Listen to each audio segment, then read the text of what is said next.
Good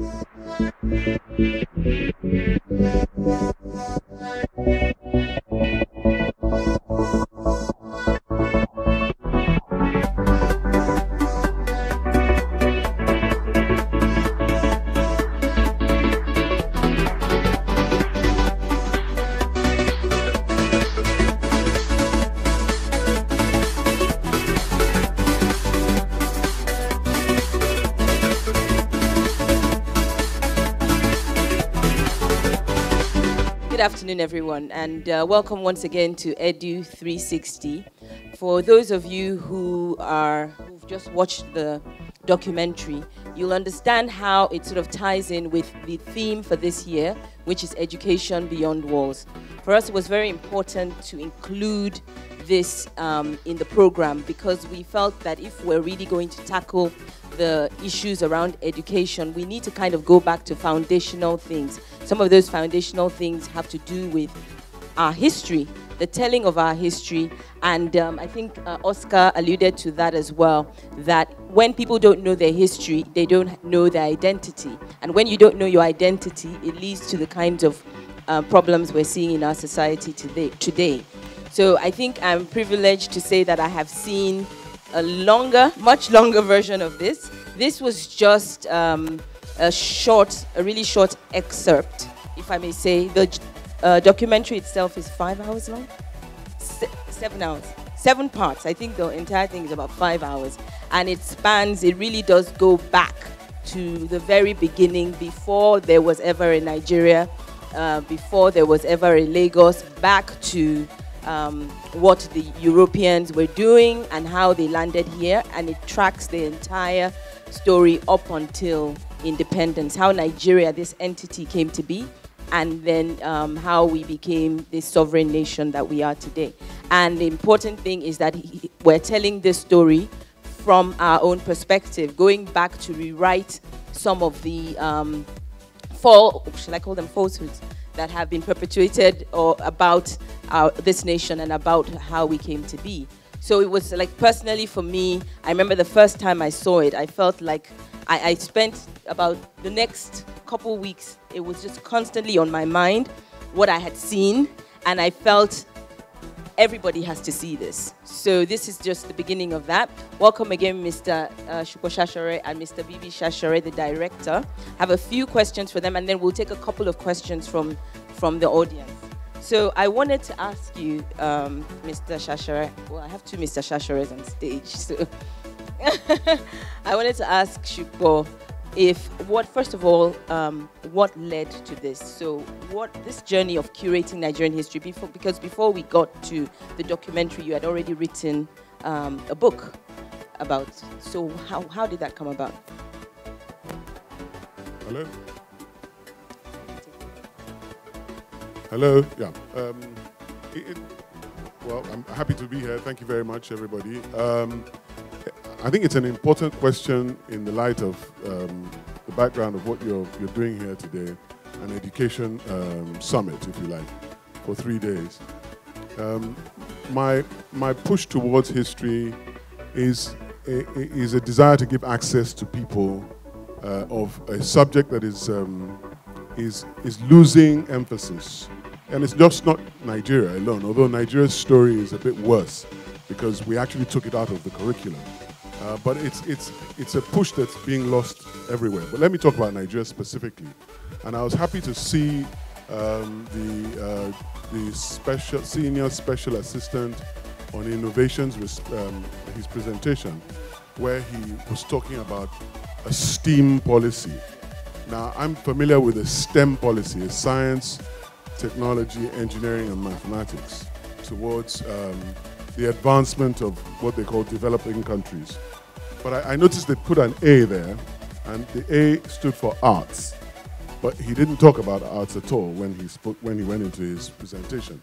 He spoke about technology, essentially, and the digital sphere. And there's a lot of push towards that. We're going to lose literature, we're going to lose history. What we call the liberal education, what we call the humanities. And they're called humanities because those are the subjects that have developed human life. It is thinking that is drawn from those two subjects that has progressed mankind. We're not going to get out of Nigeria's problems from technology. We need people to think their way out of problems. And that's what I think access to history, philosophy is part of history, and literature is part of it. In literature, you learn people's ideas you may not have thought of. In history, you learn about the triumphs and travails of people past, and you learn from that. So that our passion to do this project was to give people greater access to Nigerian history, because it's a power in itself. Knowledge is power, and we think this is an asset that we have lost, and the mission was to bring that asset back to the forefront. So before I go to the next question really was, who's the core target of this piece of work? But I wanted to ask Bibi, we know that your background as a filmmaker, but what was your interest, or what did you discover as you started this project? What was the most surprising thing that you discovered? Thank you for having me. It's such an honor to be here. Kudos to Union Bank for putting together what a wonderful summit. There's definitely no one thing that I learned. I was pretty much like, I assume, most people. I learned everything that was told in the documentary. The information we sort of have versus what the reality is vastly different. And so when the opportunity was given to me to work on a documentary, I've never done that before. Mr. Shasore said he's never done this before, so we'll both learn together on the go. Just reading the books. I mean, I think he sort of, alluded a bit in the first question, but with some sense of modesty. There's so much research that went into writing the two books that I don't even know, even though we had that as a foundation for the films, we still didn't know how to find the things we need to visually represent it. So I can't even imagine what it was like to find the information itself. And every single section provided a new orientation to the way you look at Nigeria's history. To be frank with you, shamefully, the only thing I thought about when I thought about Nigeria's history was from 1960 onwards. And he sort of knowingly understood that that was the reality for most Nigerians. That's why the piece starts at 1960 and comes back to 1960. It's this sort of, yes, we're telling us that this is what you think of history, but it really started long before that bit. So there's no one thing. I took away so much from it. Thank you, Bibi. I think that, coming back again home to Edu 360, we talk a lot about education being at an all-time low. As you went on the tour, this question is for you, Supo, and you interacted with Nigerians across, because like I said, I've seen, so I see that you really traversed the length and the breadth of this nation. There were some moments within the documentary that were so visually powerful to me.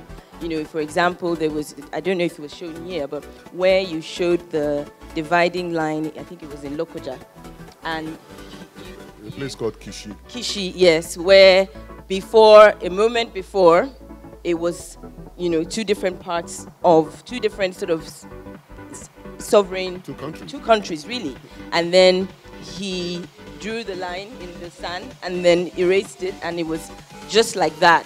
Nigeria, this construct came to be. So as you traversed the nation, I wanted to ask, and you must have interacted with a lot of people along the way. What did you find to be the underlying cause of people sort of losing or forgetting about their history or who they are? But let me just talk about Kishi. Yeah. It's an interesting place. Kishi is it's the northernmost tip of today's Oyo State. Okay. In 1913, before the actual fusion of two territories, it was the northernmost point of southern Nigeria. And literally, if you walked a couple of yards beyond Kishi, you'd be in northern Nigeria. And if you walk backwards, you'd be in southern Nigeria. And were they called southern Nigeria and northern Nigeria at the time? Yes. And they were protectorates first, But on that day, they were, by the 1900s, they had become northern and southern Nigeria. And on the 1st of January 1914, they became one Nigeria. And I don't know if anybody's from Kishi here. Well, you see, it's not celebrated at all. You've been there, to Kishi. It's not celebrated at all. Nobody even talks about the city or the town. It's not a town. It's not even known. But to talk about what I found about Nigerians, and we traveled to many places, some very difficult places, and some remote, some urban, and things have changed from the pages of the history books that we were using. What did I find about Nigerians? I found a certain disregard for what is a very powerful asset. And that asset is our identity, our common humanity, our sense of commonness, which other countries emphasize, they drive, and they draw on it. They draw on it in sport. They draw on it in human endeavor. They draw on it beyond the call of duty in war and what have you. And those things, we need to find a way to renew and replenish. And so the hope is that, once conversations continue like this, people will see reason to investigate and interrogate our common humanity. Right. So if you don't mind, just to buttress that, I think, especially with the young people, there is that, it's just missing from the history, because they like to own the swag, the Nigerian, the things that we're proud of today. You can't go on Twitter and abuse a Nigerian and they'll finish you. We're proud of that. Nigeria Jollof versus this, and we're proud of that. And we're happy to own the identity we recognize, but it's not complete. It's not very good yet. But there's a stronger, beautiful, more robust identity that defines who we really are. And if there's a chance that we, are able to understand and learn that, hopefully we get to embrace it the way the Europeans embrace their identity, and the Americans and all these other cultures. Yes. Okay, so all right. So I actually like the fact that you've brought back into, or you mentioned young people today and their perspective about what Nigeria is, what it means for them to be a Nigerian, how they identify as Nigerians. We're going to take questions from the audience. I hope I'll get some questions from some of the young people in the house. I'm coming. But I remember being a child when I was in primary school, and I remember being taught Mungo Park discovered the River Niger, or the Landa brothers discovered this. And as young as I was, I remember thinking, but there were people there. So how can you discover something where you met human beings there? And I remember being, a somewhat precocious child, asking these questions in class and being sort of, just learn the thing and shut up, really. So, but I think that it's the way we teach history maybe has changed. I don't know. I don't think they're still teaching that. But I hope that the children and the students of today are a little bit more aware, a little bit more savvy, and having material like this will help you to really understand who you are. So I'm going to ask my last question to Mr. Shasore before I take a couple of questions from the audience. And it's a two-part. What I want to ask is, what do you hope would be the impact of this documentary? And what do you hope that Generation Y and even Generation Z will learn from this and take out of this, or take away from this? Well, you have to recall that I certainly didn't set out to make a documentary. Having written the book, I thought, well, job done. Let me go back to my normal job and continue to do law. But it quickly dawned on me from conversations with my children and other people, and Bibi in particular, that a book wasn't big enough access for people to access history, and that not everybody would embrace a book, and a book wouldn't be the kind of prolific access that you wanted to these stories that were theirs. Don't forget, when I was young, books were my video game. And we learned to love to learn. And I think that the love of learning has been, with due respect to the teachers here, that there has been something that's taken out the love to learn. We would gather round a book and share a book until it was tattered, the way people pass around video games today. So there was a culture of learning with love, or loving to learn. And so the primary audience was not just, was basically the teenagers and the young adults, but the adults as well, who have difficulty, impatience with books and what have you. So I think that was really one of the primary motives. What was the second question? I was asking what you hope that their generation, the generation Y and Z, will take away from this. Well, you know, everybody loves an app. Everything is an app. Or something is, to validate something, it has to have appeared on social media. I'm sorry, an app is not going to change the world. Apps will not eradicate poverty. So I'm hoping that the drawback to liberal education, the drawback to literature and history, and learning the things that make you think will assist future generations to continue to follow what has been the success of nations, which is to think about problems and find critical solutions, and not throw an app at it. An app will not solve the problem. Apps have not solved electioneering in Nigeria, etc., etc. Okay, so that's... Before I get into trouble. So I think Mr. Shasore has thrown a challenge to the younger generation. We want to hear a couple of questions from the audience. Before that, I want to say that the copies of the books that he has mentioned, the book, A Platter of Gold, he has another book called Possessed. And then there's one that was written for young adults, which I think is sort of, The King and the Colony is a retelling of Lagos history. All three books are available in the Edu360 merchandise store. So please go there and get a copy of the books. Any questions? Okay, thank you very much, Kemi. So what I'll do is, how many can we take? Because we're really behind time. So it's 3 questions? Can we take 3? Okay, so I'll take one here, one from this row, one from the other row. Oscar, can we get a question from a young person as well? Any young one here? They say young. Bro, it's really like you have 15 children. Okay, any other? Let me see if I can get a young one. Okay. It's a young teacher. Any of the students? Is there a student? I think I saw a hand up here earlier on. Okay. Oh, there we go. So I'll come to you. So let me just take one here, and then we'll move on to the next question. Good afternoon, ma. No, you can sit down. It's okay. Good afternoon, and I'm very, very glad to be here. I'm grateful to Union Bank to have planned this for this second year. My name is Mobolaji Adenubi. I'm pained to say that I only got the back end of this documentary. I trained teachers for a decade. I stopped doing it in 1983. So I want to know what teacher education is all about now. That's why I'm here. But I found I couldn't even get in there. So I made my way back here and caught only the back end of this. Where can we see the original documentary? The 7-hour, or I have the time. Thank you. Thank you for that. Who's going to answer that?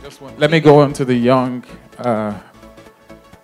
Nigerian. I think I saw one. Okay. Oscar. Yes. Shall Bibi answer the question and then we take Yeah, of course. I just want to set ready.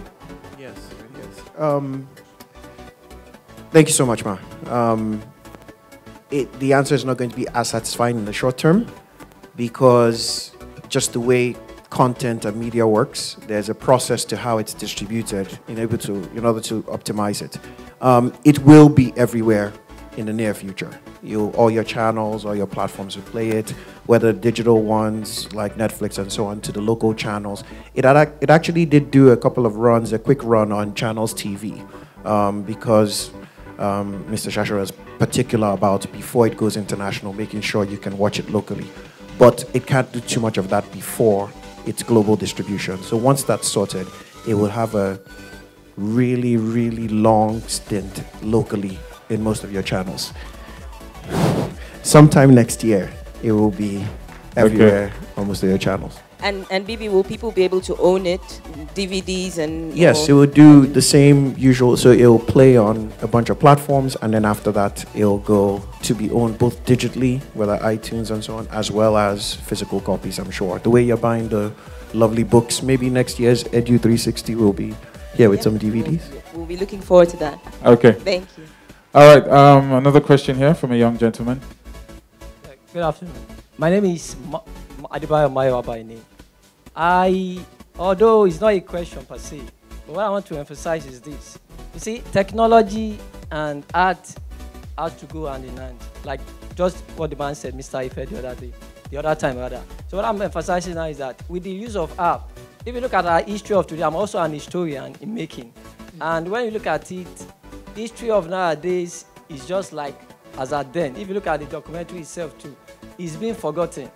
The madam here talked about Mungo Park. We always say Mungo Park discovered this. He discovered it in the glory of those he met there, which their name is not included in the book he has written. If you look at the speech then written, you will see things like that is not coming. So what I'm trying to say is that how can we improve? Our artifacts are no longer here. We all know that it's over there. So I believe through government funding, research and documentary with a bit of app, children of nowadays don't go to that book any longer. They believe in the internet. So what they see with the development of the app and stuff like that and documentary, I grew up with a lot of documentaries. So I believe with that, we can go, but not, regardless to that, history is dying in Nigeria and there's a way, we should look for a way forward. Thank you very much for that comment. Okay, thank you very much, Adebayo. Just to note that this is not an indictment on on the app. It's very little to do with the technology, more of the information that is being driven through the technology. Oscar, Mr. Shasore wants to say something. Can I just say something about that? And because it relates to his first point, which I wholeheartedly agree with. Technology must go with the liberal education. What that means is that you must have a learning in both literature and history, and not just a learning in technology alone, which is a bit of what the emphasis is on now. Technology without ethics is useless technology. Numeracy without literacy is useless numeracy. That's just the point. Well said, sir. Thank you, sir. Okay, let me just take one here very quickly. Question? Thanks to Union Bank for this opportunity, and also to Mr. Shasore for his eloquent exegesis on Nigerian history. I'd like to make one correction though. History is not taken out of the curriculum. It's an elective, which means you can choose it instead of another subject. But what the gentleman there was saying and what Kemi said a while ago are some of the reasons why history is not taken. It is not the history that is of the interest that Mr. Shasore has brought out to us. It is somebody else's history, and our students are not interested really in that. I think if the curriculum on history is given a different focus, we'll have more students doing it the way that you have done with that documentary. But I would like to really put it down that it is a choice, an elective in the curriculum. It is not taken out of the curriculum. That's one. And I will stand for this because it's not a question. I am a living history of Mr. Shasore's documentary. I'm from the West Indies. I returned to Africa, having gone there initially. One of those who have come back. And then I came back into a family which also returned, which you mentioned, the Brazilians who came to live in Lagos. So the history is still alive. Can I just say that is my principal from secondary school, Queen's College. There are a few Queen's College girls in the house. Mrs. Helen Arino. Thank you very much for that, man. Do you want to respond to that, sir? Or? No, there's nothing to say to that. I think this gives credence to the fact that none of the younger generation have a question to ask, which is equally quite scary. But also maybe we need to also rethink the way history is presented to the new generation. I'll just take one more question. Is that okay? So let me move to the back here. So let me give right of refusal to our students. Is there any student, no matter, there's nothing as a wrong question, okay? If you have any question about the documentary, what you've heard, or how you would like this documentary to be presented to you, whatever it is, would love to hear from you. Okay, anyone? I'll give you a free app. I guess that didn't work. Any questions? Okay, I'll just take one from the lady here. She's been screaming since. What's your name and your question? My name is Dolapo. My name is Dolapo. I just want to say that, can we have this documentary on YouTube? I know it's going to be in different forms, but can we have it on YouTube for more engagement? Okay. Eventually. Eventually. Okay. Okay, so maybe at this point, you also understand that there is a business to this documentary in terms of, I'm sure it must have taken a lot to move across Nigeria and get this together. How long did it take, sir? This is just my personal question, to put this together. Yeah, great question. Great question. The filmmaking part of it took almost 2 years. But I can't imagine how long the book and research, and again, for us, you're starting with half the process done, with almost a script ready, which is not normal for a filmmaking process. So it's unfair to say 2 years, because whatever time Mr. Shasore spent researching should be, factored in as well. But filming itself spanned over 9 months, I believe it was, and then post-production was another year and change. Wow. So. Since you're here, so how long did it take to put the book? Well, the research was just under 4 years, so 4 and 2. So what you're looking is about 6 years of work in 7 volumes, and I think they deserve a round of applause, Please. ladies and gentlemen. It's incredible.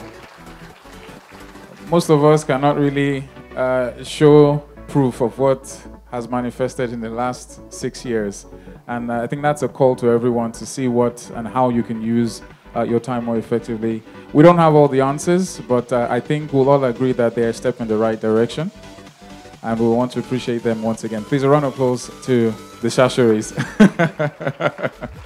Thank you very much, Mr. Shasore, not just for allowing us to screen. There's an additional screening, I believe it's tomorrow, but Mr. Shasore and Bibi Shasore took their time to come and spend to be with us here today, so I really want to appreciate you for that, and for patiently taking our questions.